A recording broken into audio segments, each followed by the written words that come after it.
స్వామి నదికి పోలేదా అని ఒక ఫేమస్ మూవీ డైలాగ్ మీరంతా వినే ఉంటారు. ఇలా అహల్య చరిత్రని వెక్కిరించిన సినిమాలు, కథలు, కథనాలు ఎన్నో విన్నాం, చూసాం. కొందరు అహల్య రాయిలా మారిపోయిందండి అంటూ పాటలు పాడారు, ప్రచారాలు చేశారు.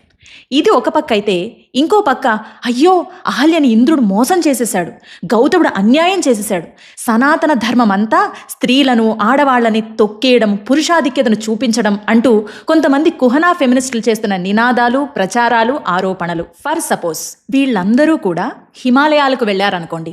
అక్కడ అహల్య, గౌతములు ఇద్దరు దంపతులు హాయిగా విహరిస్తూ ఉన్నారనుకోండి. వీళ్ళందరూ వచ్చి అయ్యో అహల్య నీకెంత అన్యాయం జరిగిపోయిందమ్మా అని ముసలి కన్నీళ్లు కారుస్తూ ఉంటే గౌతముడు ఒక్కడే మాట అంటాడు. ఏం మాట్లాడుతున్నారు మీరు? నా భార్య అహల్య, ఆమె అపరాధి కాదు, విజేత. తను ఒకరోజు తప్పు చేసింది, కానీ ఆ తప్పుని సంస్కరించుకుని ఈరోజు విజేతగా నిలిచింది. మా ఇద్దరి మధ్య ఎటువంటి భేదాభిప్రాయాలు లేవు, మిమ్మల్ని మీరు సంస్కరించుకోండి అని ధమ్కి ఇస్తాడు. మరి వీళ్ళందరూ ఎందుకిలా మాట్లాడుతున్నారు, ఎందుకిలా ముసలి కన్నీళ్లు కారుస్తున్నారు అంటే, వీళ్ళందరూ వాల్మీకి రామాయణం చదవలేదు.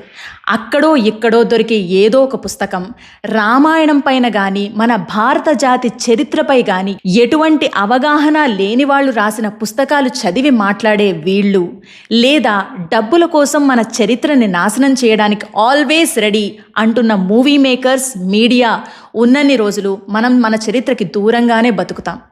అసలు అహల్య చరిత్ర ఏంటి, వాల్మీకి రామాయణంలో ఏం ఉంది తెలుసుకుని అహల్య వృత్తాంతం చుట్టూ ఉన్న హేళనలకు, నిందలకు చెక్ పెట్టేద్దామా మరి?